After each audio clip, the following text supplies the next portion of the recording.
Right. So let's try to understand and sum up what we're going to learn in the next 6 to 8 weeks. Okay. We'll first start understanding security. What is security in terms of, physical, logical, even in terms of IT, why physical security is being missed out, why we normally just concentrate on logical security. But whenever, the time comes, like even interview asks, so how do you tackle physical security? And believe me, nowadays these questions are getting increased by leaps and bounds. So you need to understand the physical security part as well, because without physical security, logical security doesn't have any significance. If you can't, physically lock your laptop, anybody can steal it, and then the login, the password, the fingerprint doesn't make sense in the world, right? Because you lost the actual entity. This, logical security, yes, it's there. They might not crack your data, but they might, do a low-level format and start using your laptop, smartphone, and all those things. So you lost your phone. So something like that sort. So still physical security do matter a lot. And most of the cybersecurity experts do miss out this major chunk. So we're going to concentrate on that as well. And it's easy. Means we don't have to study too much thing. It's hardly 1 or 2 sessions as far as physical security goes. And then we have around 6 to 8 weeks for understanding logical security, cyber security, web security. There are various different names to these sessions or understanding. Okay, the most common name is cybersecurity. That's why we get the cybersecurity as a name of these sessions. Then we'll understand cybersecurity frameworks. Now, what are the frameworks? Frameworks are basically a set of ground rules, and we build our software on basis of those ground rules. Now, if you have basically planned your software with different ground rules, you can't tweak that software to another set of ground rules, right? So in that scenario, this framework does matter. Means when you talk about cybersecurity for banking frameworks. So banking frameworks specifically, they are targeted to high transactional scenarios. They don't worry about the threads. They don't worry about it's not basically a thread. They don't worry about what you can say repeated access by a certain regions and so on and so forth. They do track, but on a larger level, if it's like one of your what you can say shop window is not getting closed properly, is it a security threat? Yes, it's a security threat. How do you solve that? Either you call carpenter or get that frame removed or something like that. So you want to get it repaired as early as possible. But as a scenario, if that window is of my loo or my bathroom and the shop, I might be not that savvy about that. But yes, I need to get it repaired as early as possible, because through that anybody can enter into the shop and can vandalize my belongings and that scenario. So this way, all these framework have some different approaches. We'll understand a few of them, and we'll try to make sure how these different frameworks basically can lead to a similar scenarios of tackling the security, various approaches tackling the logical securities. Then we also will have a look at North American cyber law and Canadian cyber law and their way of cyber fighting units, the way they form their units, what are the basic things we normally do on daily basis, what are the things we basically track on the daily basis for a certain region, for a certain type of domain, like manufacturing, like IT solution company, like somebody like US military or NASA, and so on and so forth. So we'll try to understand and study a couple of case studies here, which will give us a clear idea of how law, means the federal or state law, is trying to get the security matters solved on the highest priority, and why it's a keen need for a government, for all governmental agency, to address all security leaks, security challenges among a given business. And that's really great need, because you might work with state government, and then state government might have some auditors, which is a kind of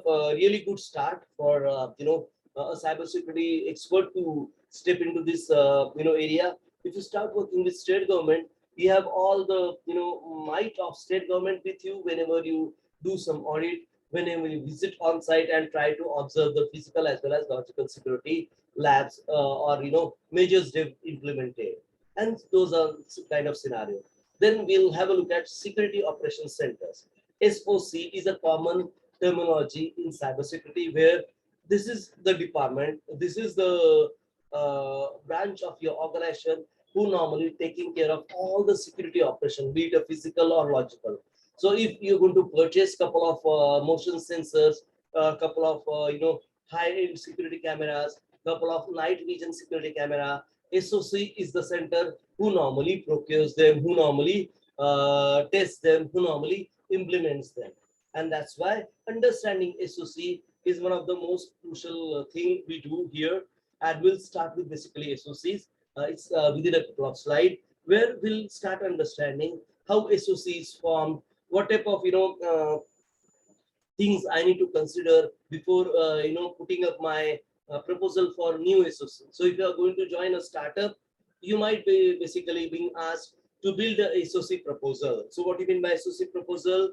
You might need to give them a proposal of 6-10 pages where you normally tell them as far as their business goes, how SOC can be built, how SOC can be channeled, how operation center can be set up as far as security labs, security measures we need to implement for a given thing. And we do some hands-on experience on initiating such security operation centers for a business. And then we'll understand how business need this security to flourish, how this business can be secure logically as well as physically. Then, yeah, anybody have any questions till this point? Anything which I missed or you couldn't understand? Can needs I can explain in there detail. Anybody, and don't stop on asking questions. Don't feel I might get disturbed or something like that. So let me worry on that. But overall, please keep asking questions because your questions makes me more confident in terms of if the other party is listening our thought process, we are in sync in terms of what I'm talking and you understand. Okay, so please don't stop on asking questions. It won't disturb my flow or anything like that. Okay, even if disturbed, I can start again. Please don't worry on that part. So anybody have any questions as of now?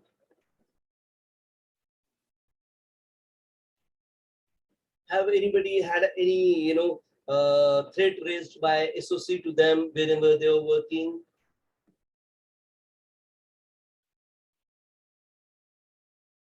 No, no problem. No problem. SOCs are with state government also. So state government, specifically, I believe around 27 states call them SOC. There are other states who call them with different names. I think they call them security officers, or they call them, I think, what are they? DSDR, yes, disaster recovery departments. So DSDR and security is same, and we'll have a look at in blue slides how disaster recovery and security operations are a kind of point to the two faces of coins. Sorry, pardon for that. So this way we'll understand how this SOC is channeled in each and every state as far as North America goes or Canada goes for that matter. Then as we normally work in remotely today, we'll basically understand how these remote working have changed these cyber threats, synonym. And there are now quite a few guys who are working remotely from different countries as well. Because I can see quite a few of my North American friends. They came here, they stayed here for three months or 3-4 months, and doing work from home, based out of India, and trying to work on the night shift, of course, because they want to be there on a US day shift. And now, yeah, they are of course basically winding up. Quite a few have gone back to work on site. But yes, we'll understand how remote working have changed the things, right? Is it a kind of blessing or kind of additional threats we are looking at? We'll analyze those, and then we'll basically look at the current measures overview, the mix and match of remote working or on-site working, onshore, offshore working, and those kind of scenario also. Okay, and then we'll basically try to understand what type of security instinct you have by yourself, because learning a skill is a different, but having a basic instinct or an eye for security is another thing. If you can build or develop such things, that is really going to help us on a long term. Means be it something like cyber analyst, be it like security auditors. Here what we need to have, we need to understand if there are any labs, documented or undocumented. Documented in the sense earlier known to mankind. The undocumented means, yeah, this can be a security threat and we need to analyze from this audit and onwards. So those kind of scenario. And all such inventions, all such new leads or new leaks can lead us to a award-winning career, believe me. And we'll basically discussed on quite a few things on how to basically build an eye for security, or how to basically keep thinking like a security expert, and we'll discuss and debate on that. Okay, any questions so far? And do you have any questions for me?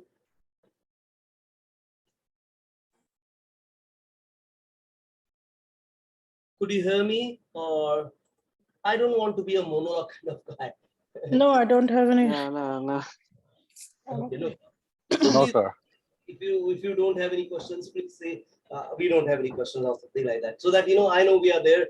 Or otherwise, this Zoom is really kind of a one-way tree. Means most of the time, we need to make sure the others are connected, or those scenarios. So sometimes it happens like we might get disconnected, and you might not know. I keep on going speaking and all. Okay, no problem there. So great, no problem. So there are another additional things. What we normally do as a cybersecurity expert, we normally try to check out vulnerabilities, threat, and risks. These three things we do check on regularly. All those scanning software, they normally do vulnerability checking, threat checking, and risk checking. Vulnerability are basically leakages. Vulnerabilities are basically a kind of weak links, as we normally say.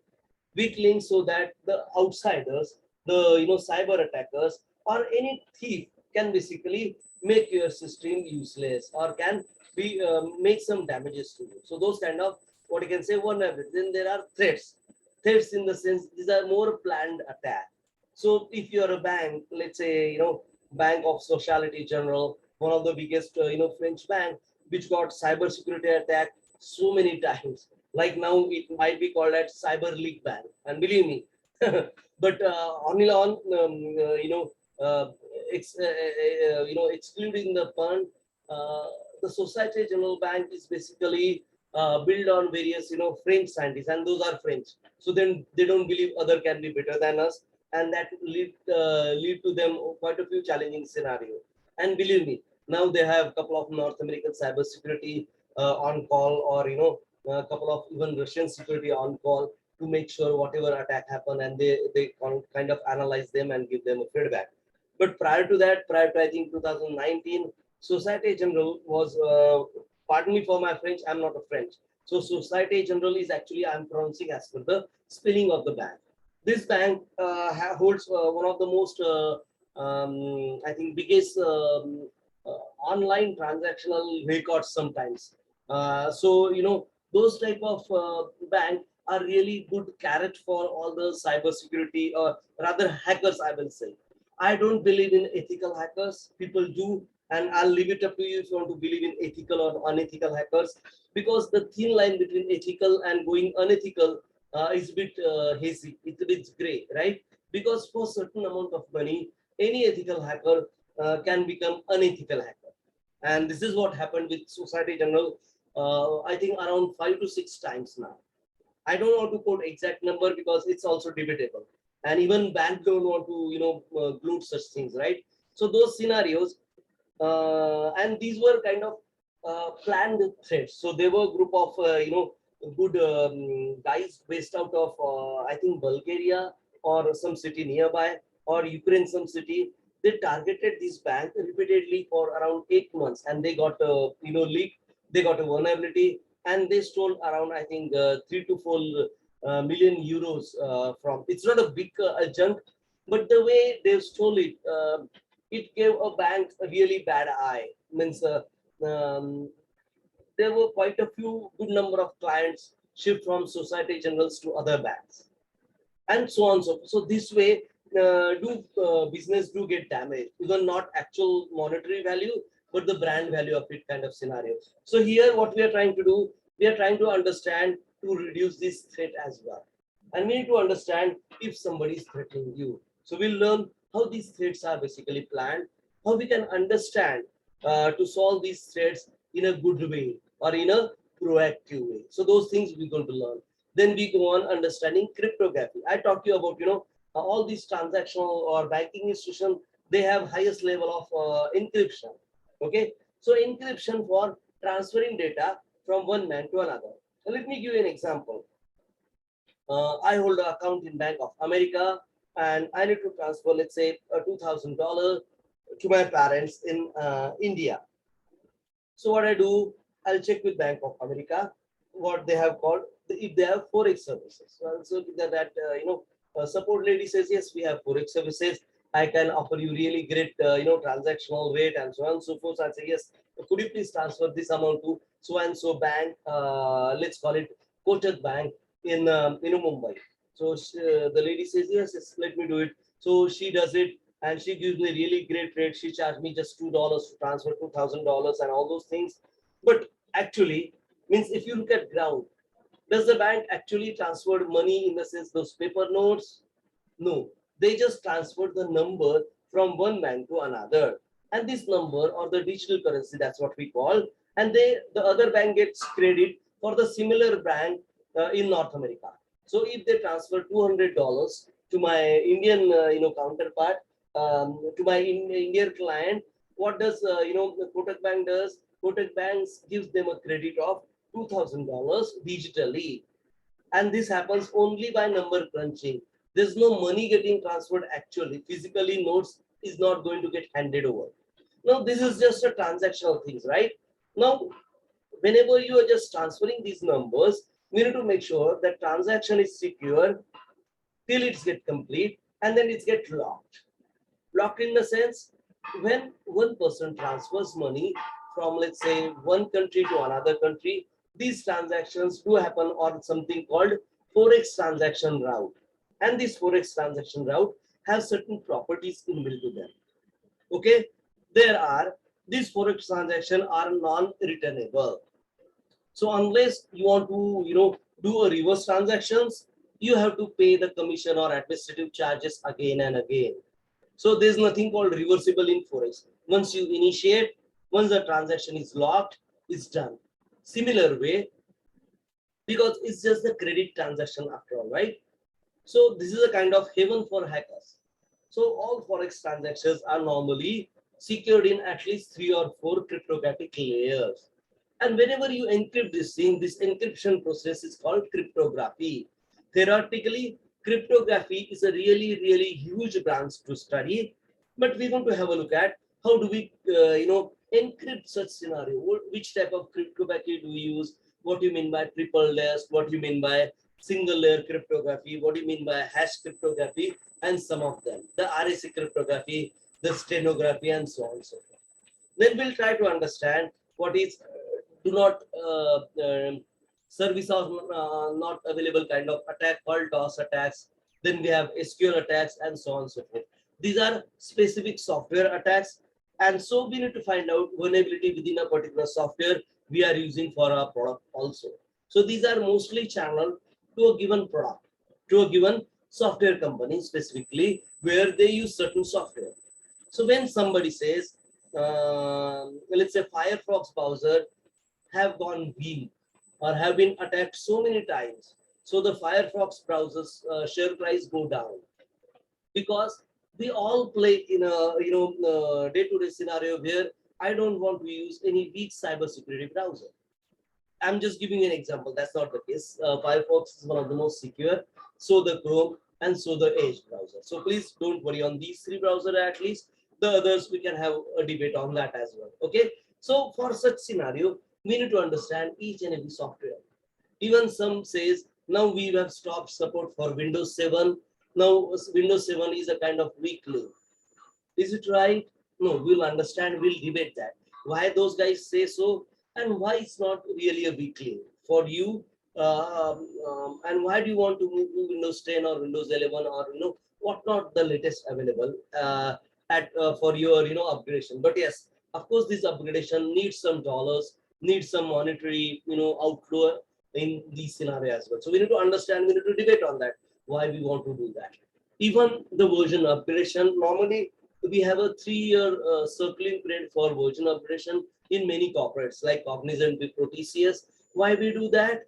Because of various security flaws understood by the hackers within those operating system, within those software we use.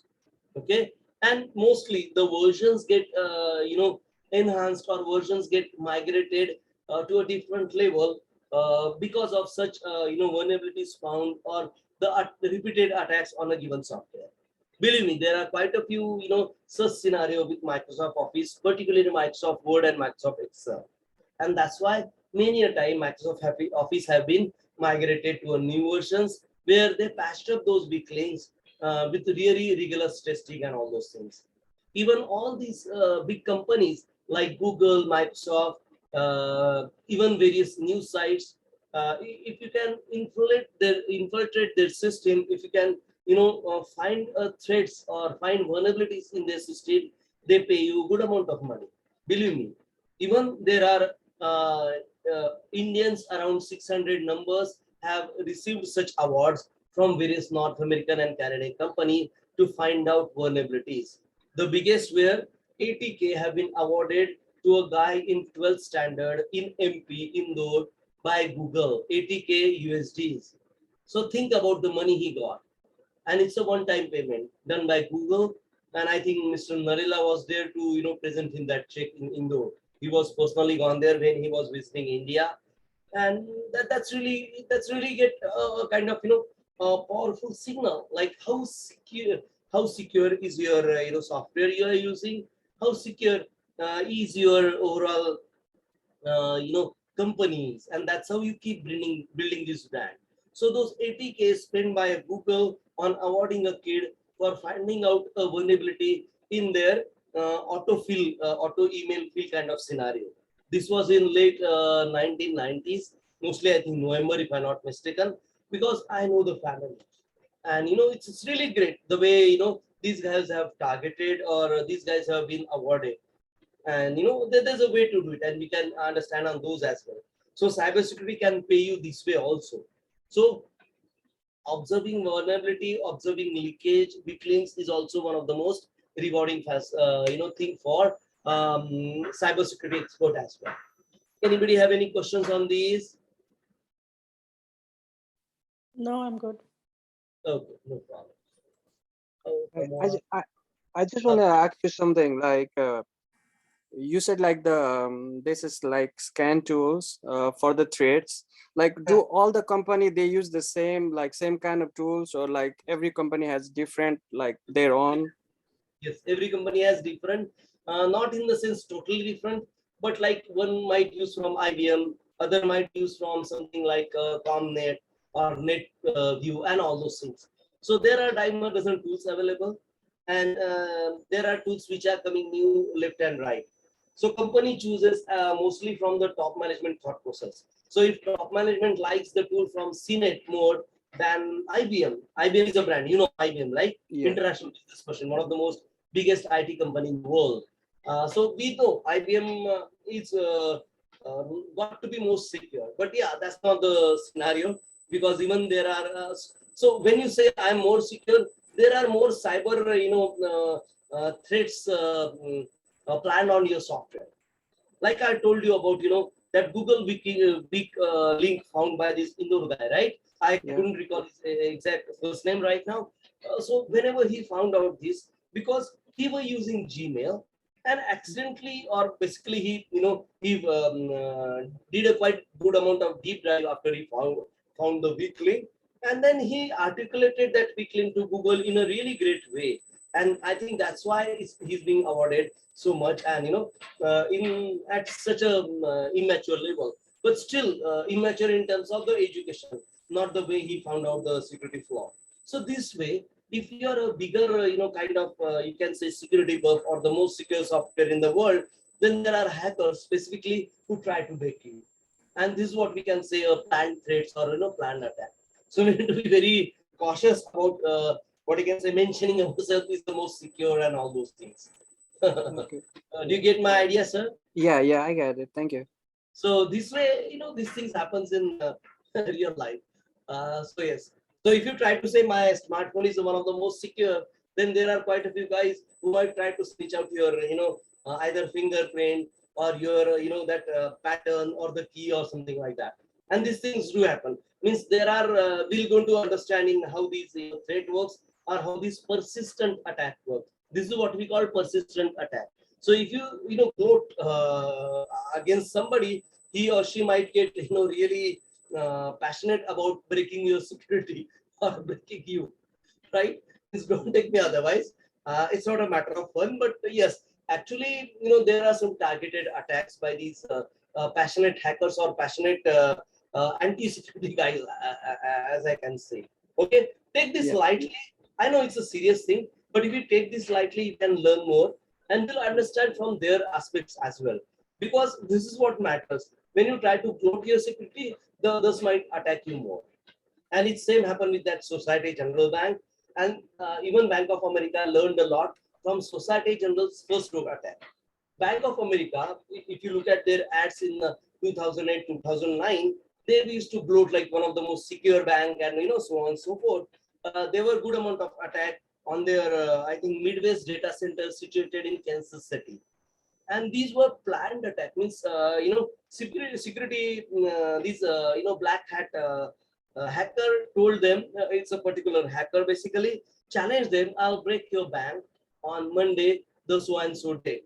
And he really break that, bank and withdraw at least 20K, not a big amount, but the planned threat means I can come to your house and steal one of your entity is the biggest threat. You can't sleep, believe me.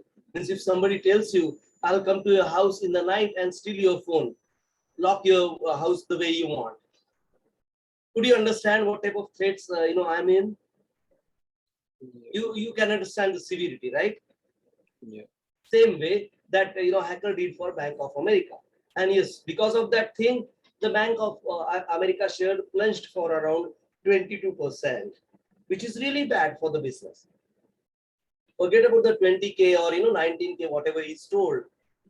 The money hardly matters. The damage to the brand might go in billions of dollars. And the loss of new customers, the customer loss, the customer might want to shift from such a unnecessarily bloating bank to a good small bank like Bank of America. And so on and so forth. These things do happen in life, and we'll understand how to tackle such scenario, how we can basically get adjusted to something. There are some other things which we will learn: password attack and types, how this persistent attack can be attacked for a given typical instrument, for a given typical threat, planned threats, and so on and so forth.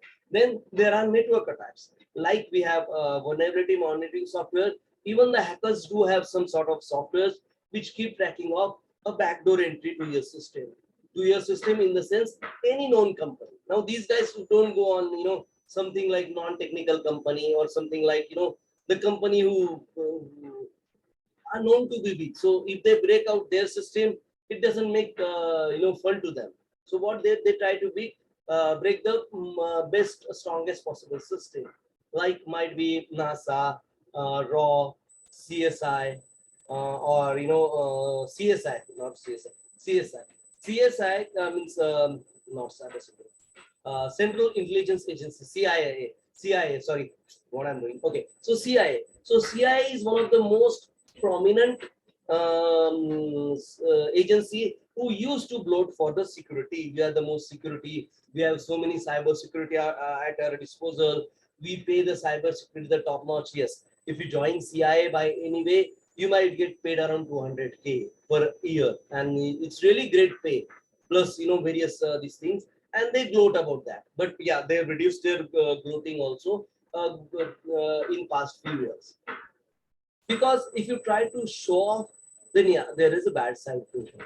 Okay, so we'll try to understand what type of network attacks, network weak links these guys, these softwares might find out, like we have the software for vulnerabilities within our system. What to motivate cyber crimes. So if you showcase them, I have a diamond of 200K at in my storage. If you print it in a newspaper, then believe me, at least within couple of weeks, it will get stolen. And there are, like we say, we have brilliant programmers, we have brilliant cybersecurity experts, there are brilliant hackers, brilliant thieves, in their party as well. So you can understand how this thing, thing can get triggered on. Then we'll understand the history of cybercrime. We'll discuss about the number of good cases among ourselves in North America and Caribbean region. Then the motives behind this, we'll understand the case study one after the others. Then why cybersecurity? I think we know by this time why we should go for cybersecurity. How does we try to prevent the attacks on basically web application products and the other thing? How we can prevent the mostly 99% of the attacks. The other 1% will tackle how we have to improve or keep improving continuously. Then how to tackle cybercrime, where to report to in case of you are basically either you are yourself is a victim or somebody is trying to provoke you or trying to attack you in a particular way, and how to observe such scenario. And then we'll try to understand what is auditor, what is analyst, what is a manager of SOC, and various role. We'll have some hands-on experience on these as well. Okay. Okay. Does that this covers overall? Oh man, oh pardon me. I think I have too much of your time today. Is that so? 10:30. Okay, no problem. No problem. We started a bit late, so let me take a couple of minutes more and we'll conclude this. So what we did today, we'll kind of trying to understand what we will learn. Now, I don't want to finish here. If you have certain specific agenda, certain specific topics to be included, do let me know. If you have certain tools which you want to include, do let me know. And you can let me know throughout the sessions as well. So there's no end to it. But still, what we are trying to do, we are trying to be the best possible cyber experts before we start our job. Okay, why I say before we start our job? Because that's the kind of stepping stone will bring me into the cybersecurity arena rather than before. I think that's might not be the right statement. As we keep on learning, right, even if you join a job, believe me, they will give some training on the tools they're using, and we'll try to outperform the training we had. So we'll learn another n number of ways to understand how I can tackle the vulnerability, how I can understand the threats, and so on and so forth. So this way we keep on improving throughout our life. And believe me, that's the fun in cyber analyst. We have to keep improving, we have to keep learning, and I'll guide you how to keep doing that. And we will be touched throughout our life if you want to be a part of this cyber crime, enthusiast, and or rather than cyber security enthusiast, rather than cyber crime. Yes, and I do have various governmental police department in cyber forensics also. So I'll tell you how cyber forensics works at the end of these sessions. So you'll also understand how cyber forensics, is really a great even field of study rather than just being an auditor and analyst. And cyber, forensics is basically kind of consultative mode right now. So you get paid on hourly basis. So if there's a cyber crime and you have a good amount of brand, with you, with your name or with your company, then you'll get paid around, let's say, $100 per hour kind of scenario by this police department as well. But yes, you need to build your brand, you need to build your, overall expertise in that area first, and we'll learn how we can do that. Basically, that's really good, avenue or good kind of extra revenue you can incur in this field only. If you do any software programming, you can't be a consultant, or rather, they'll get in the writing like you will not work for somebody else. But in cybersecurity area, that's the kind of leverage we have. You can be a cyber forensic for any government agency, and no company can stop you from that because you are helping for good people, right? They are paying you. That's that doesn't matter, or that doesn't get considered as in you are working for a pay, but you're helping your community, you're helping the police is what that basically counts. And it's really, believe me, it's really noble work to do. Okay, so we'll learn those as well. Okay, and again, as I told you, if you find anything which I can we can include in these sessions, do let me know. I'll be happy to add those slides, the videos, and all those things. Okay, anybody have any questions for me as of now? I'm good. Yeah, good. Anything from your side, Okay. madam? You're good, right? Yeah, Okay. I'm good too. So, yeah, we normally stop at around 8 o'clock. So we still have 15 minutes. But yeah, let's start fresh. No problem. So we'll have a session 9 p.m. EST day after tomorrow. Okay. So we'll have a day gap. If you have any anything which we can add or modify, do let me know. I'll be happy to help you out. Okay. And as I suggested you, please join the next resume preparatory session and try to start working on your resume. Start working on your profile as well. Okay. Okay. Sure. Sure. Thanks a lot for your time, guys. Have a You good too. night. You too. And we are learning together here. It's not like that I have to speak, you have to give your inputs, and basically you have to share your experiences as well. Okay. So Okay. let's have fun from next session. Thank you. Thank Bye you. bye. Take care. Thank you very much. Good night. Bye. Good night. Thank you.